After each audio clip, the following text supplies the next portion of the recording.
পাওয়ার সবাই সহ্য করতে পারে না। একটা সাধারণ মানুষের হাতে যদি অস্ত্র তুলে দেওয়া হয়, সে যদি কাউকে গুলি না করতে পারে, অন্তপক্ষে পাখির উপরে গুলি চালাবে। ঠিক এমনটা হয়ে গেছে আমাদের বর্তমানে সমন্বয়করা। এরা দল গঠনের নামে যে আমাদের এই নতুন দল, আমাদের দলের জন্য আর্থিক লাগবে, এটা জাস্ট একটা ইস্যু।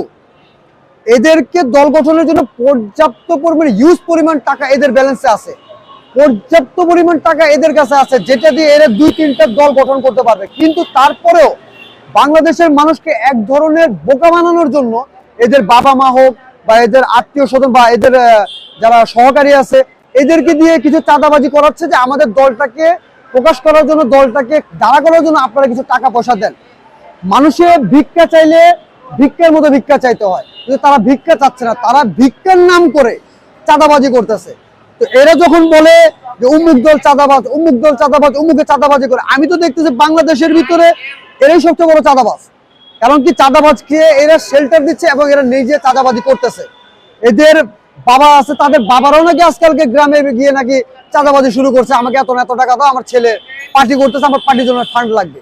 তাহলে যদি এখনই এরা চাঁদাবাজি করে, আপনারা সাধারণ জনগণদের কাছে একটা জিনিস অনুরোধ করে বলি, এরা যদি কখনো নেতা হিসাবে দাঁড়ায় বা এরা যদি নেতা হিসেবে কখনো বই প্রকাশ পায়, 100% আওয়ামী লীগ মানুষের মুখ বন্ধ করে মারছে, এরা মুখ গলা কেটে ফেলবে, গলা কেটে কেটে মারবে।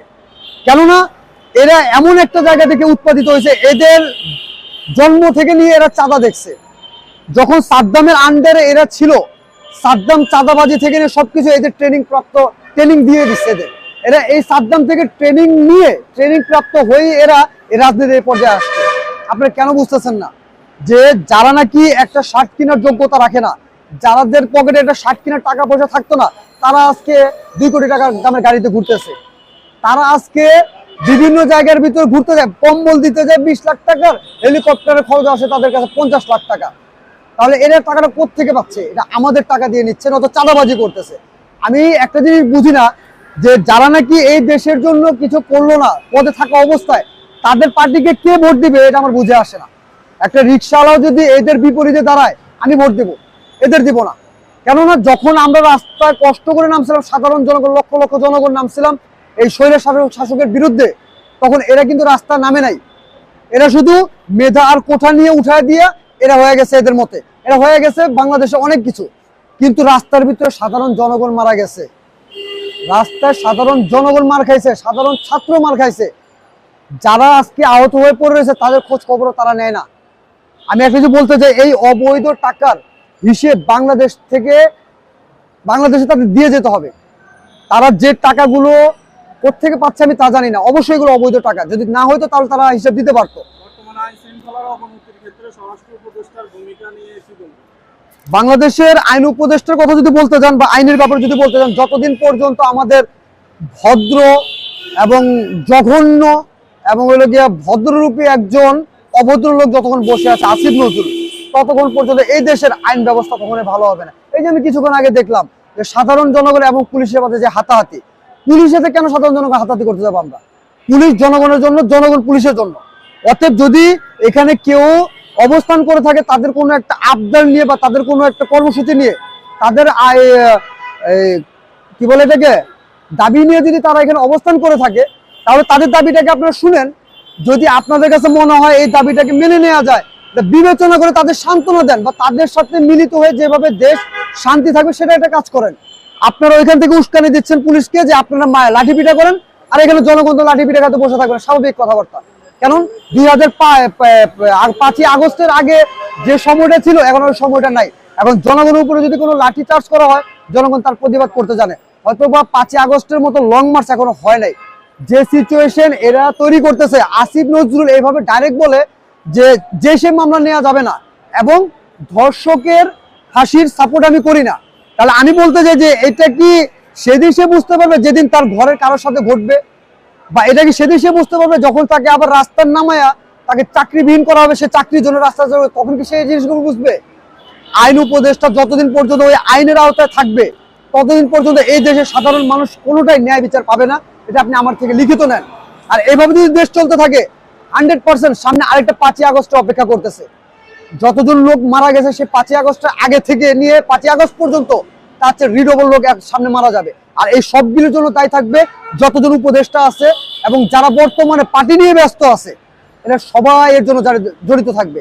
আমি বিশ্বের সকলের কাছে হাত জোর করে অনুরোধ করি, যারা সাধারণ জনগণ এখন কষ্টে আছে, কারণ কি আমরা বর্তমানে রাস্তার ভিতরে 500 টাকা ইনকাম করতে পারি না, আমরা 2টা সন্তান নিয়ে এখন ঠিক মতো 2 মুঠো ভাত খেতে পারি না। এগুলোর কারণ কি? এগুলো কেউ তদন্ত করে দেখে না। একজন আছে যে আমরা দল কিভাবে গুছায় নিব, একজন আছে যে আমি দলে যতক্ষণ পর্যন্ত আছে ক্ষমতায় আমি কিভাবে দেশে থেকে আমাদের নিজের পরিবারটা নিয়ে নিজের লাইফ সেটেল করতে পারবো। এরকম যদি হয় আর সাধারণ জনগণ যদি এখন চুপ করে বসে থাকেন, তাহলে এটা বাংলাদেশ কখনো ভালো কিছু হবে না, কখনোই না। কেননা লাস্ট আমি সবার কাছে আরেকটা অনুরোধ করি, যখন দেখবেন আপনারা যে সাধারণ জনগণের উপরে অত্যাচার হচ্ছে, কাতারের মতো একটা দেশ একটা গ্যাসের খনি দিয়ে আজকে এত উন্নত, আজকে বাংলাদেশে গ্যাস কয়লা সবকিছু থাকা সত্ত্বেও আমাদের গ্যাস কিনতে হয় ডবল দাম দিয়ে। আজকে সাধারণ পরিবারে একটা গ্যাস কিনতে যে তার ঘরে চাল কিনতে পারে না, তাহলে কেন এই জিনিসটার দাম, কেন এই জিনিসটা বৃদ্ধি হচ্ছে? রমজান মাসে সব দেশের ভিতরে দ্রব্যমূল্যের দাম কমে আসে, বাজারের ভিতরে সব জিনিস অ্যাভেলেবল, পর্যাপ্ত পরিমাণ স্টক আছে, বাজারে পাচ্ছে না। কেন এগুলো জাস্টিফাই কেন করে না? তার মানে বোঝা যাচ্ছে সবকিছুর সাথে তারা জড়িত আছে। আমি একটা জিনিস বলতে চাই, সার্জিস, নাহিদ, আসিফ এবং আপনার হাসনাত আব্দুল্লাহ, আপনারা যদি এখনো চান যে আপনারা ভালো থাকেন এবং আপনার সমন্বয় হিসাবে আপনাদেরকে মানুষ দেখুক চোখে, আপনারা দল এগুলো বাদ দিয়ে দেশের ভালো কিছু চিন্তা করেন। আর নয়তো বসুন্ধরা ছাত্রদের মতো সবার কাছে হাত জোর করে অনুরোধ করি, আগেও যেমন আপনাদেরকে আমরা সাপোর্ট করছি সাধারণ জনগণ, আগামীতেও করব যদি কিনা আপনারা অন্যের বিরুদ্ধে কথা বলেন। তাই আমি সবার কাছে অনুরোধ করতে চাই, ছাত্র সমাজ আবার জেগে উঠেন এবং প্রতি জায়গা থেকে এদেরকে ঘাড় ধরে লাঠি দিয়ে শয়তানগুলোকে ঠিক করেন। কারণ লাত্তির বুত কখনো কথায় মানে না, লাত্তির বুত লাত্তি দিয়ে মানে। এদেরকে লাঠি দিয়ে এদেরকে সোজা করার ব্যবস্থা করেন। আমরা সাধারণ জনগণ এবং প্রবাসী ভাইদের কাছে অনুরোধ করব যে আমাদের সবাইকে এক হওয়ার জন্য আহ্বান জানাই, যে যতদিন পর্যন্ত এই দেশের ভিতরে দুর্নীতিবাজ, অসৎ এবং কি যারা নাকি নিজের স্বার্থের জন্য কাজ করে যায়, তাদের বিরুদ্ধে যে পর্যন্ত কথা না বলবেন, যে পর্যন্ত দেশকে সঠিক পর্যায়ে না নিয়ে যাবেন, ঘরে বসে থাকার সময় নাই। তাই অনুরোধ করছি সবাই দয়া করে এগিয়ে আসেন। এবং আমার কথাটায় জানি না আপনাদের কতটুকু সাপোর্ট দিবেন, কারণ আমাকে কেউ চেনেন না, আমি কোনো বড় নেতাও না, আমি সাধারণ একজন জনগণ, আমি 24-এর একজন যোদ্ধা।